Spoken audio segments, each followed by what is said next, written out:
Hello friends, welcome to my channel. તો આજે આપણે રવાના મસાલા લસણિયા ઉત્તપમની રેસીપી લઈને આવી રહ્યા છે અને સાથે કોપરાની ચટણીની પણ રેસીપી લઈને આવી રહ્યા છે. તો તમે આ વિડીયો એન્ડ સુધીમાં જરૂરથી જોજો અને ફક્ત 5 મિનિટમાં બની જાય તેવી રેસીપી છે. તો તમે આ રેસીપી જરૂરથી ટ્રાય કરજો. તો ચાલો હવે આપણે રેસીપીને સ્ટાર્ટ કરીએ. તો મસાલા ઉત્તપમ બનાવવા માટે તમે જોઈ શકો છો આપણે બટાકા 4 લઈ લીધા છે, એક કેપ્સિકમ લીધું છે, એક ટામેટું લીધું છે, 6-7 મરચાં લીધા છે, એક આદું લીધું છે અને 2 ડુંગળી લીધી છે અને રવો પણ કઢાઈમાં આપણે નીકાળી દીધો છે. આપણે અહીંયા કઢાઈ લઈ લીધી છે, તેમાં આપણે રવો એડ કરીશું. હવે રવામાં આપણે કઢી દહીં એડ કરીશું અને તેને અડધો કલાક માટે પલળવા મૂકી દઈશું. હવે તેને મિક્સ કરી દઈશું.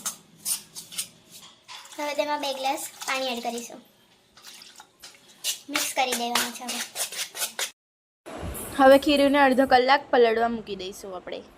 હવે ખીરું પલળે ત્યાં સુધીને આપણે મસાલો રેડી કરી લઈશું. હવે આપણે બટાકાને બાફવા મૂકી દઈશું. તો બટાકા પણ બફાઈ ગયા છે. તો ફ્રેન્ડ્સ, આપણે ઉત્તપમના મસાલા માટે લસણ, આદુ અને મરચાં લઈ લીધા છે અને થોડા ધાણા એડ કરીશું અને તેની પેસ્ટ બનાવી દઈશું. હવે સ્વાદ અનુસાર મીઠું એડ કરીશું. હવે તેને બરાબર વાટી લઈશું. હવે તેમાં હળદર નાખી દઈશું, મરચું નાખીશું, ધાણા જીરું 2 ચમચી એડ કરીશું. તેને વાટી દઈશું. 2 ચમચી તેલ એડ કરીશું.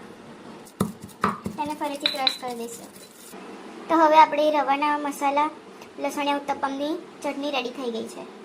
તો આપણે મસાલો બનાવવા માટે બટાકાને સુધારી લીધા છે, ટામેટું, કેપ્સિકમ અને ડુંગળી પણ સુધારી લીધી છે અને થોડા કઢી પત્તા લઈ લેવાના છે. હવે કઢાઈ લઈ લીધી છે, તેમાં આપણે થોડું તેલ એડ કરીશું. તેલ ગરમ થયા બાદ અડધી ચમચી રાઈ એડ કરીશું. રાઈ પકડી જાય એટલે આપણે ડુંગળી એડ કરી દઈશું. હવે કેપ્સિકમ એડ કરીશું, કઢી પત્તા એડ કરી દઈશું.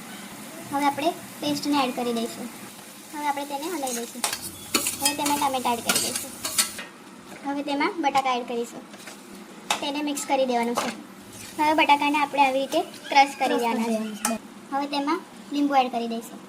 મિક્સ કરી દઈશું. તો આપણે રવાના મસાલા લસણિયા ઉત્તપમનો માવો રેડી થઈ ગયો છે, તમે જોઈ શકો છો. આપણું ખીરું રેડી થઈ ગયું છે. તો હવે આપણે તેમાં મસાલો એડ કરી દઈશું.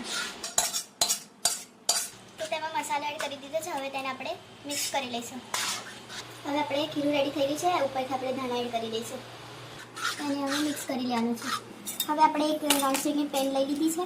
હવે પેન ગરમ થઈ ગઈ છે, તો આપણે તેમાં તેલને એડ કરી દઈશું. હવે ઉત્તપમ બનાવવા માટે ખીરુંને એડ કરીશું. તો તમે જોઈ શકો છો કે લસણિયા મસાલા ઉત્તપમ કેટલી સરસ રીતે રેડી થઈ ગયા છે. તો મોર્નિંગ બ્રેકફાસ્ટમાં પણ આવા બ્રેકફાસ્ટ તમે બનાવી શકો છો. કોપરાની ચટણી બનાવવા માટે હવે કોપરાને સુધારી લઈશું. 3 મરચાંને સુધારી લઈશું. તેમાં આપણે આદું એડ કરીશું. આપણે થોડા ધાણા પણ એડ કરી લઈશું. 5 થી 15 લસણ એડ કરી દઈશું. હવે આપણે મિક્સર એક લઈ લીધું છે, તેમાં ચટણી બનાવવા માટે એડ કરી દઈશું. હવે આપણે થોડું તેમાં પાણીને એડ કરીશું. હવે આપણે તેને પીસી દઈશું. તો ચટણી રેડી થઈ ગઈ છે આપણી. હવે તેમાં સ્વાદ અનુસાર મીઠું એડ કરી દઈશું. હવે તેમાં લીંબુ એડ કરીશું. હવે આપણે લસણની ચટણી એડ કરીશું. હવે તેને હલાવી દઈશું.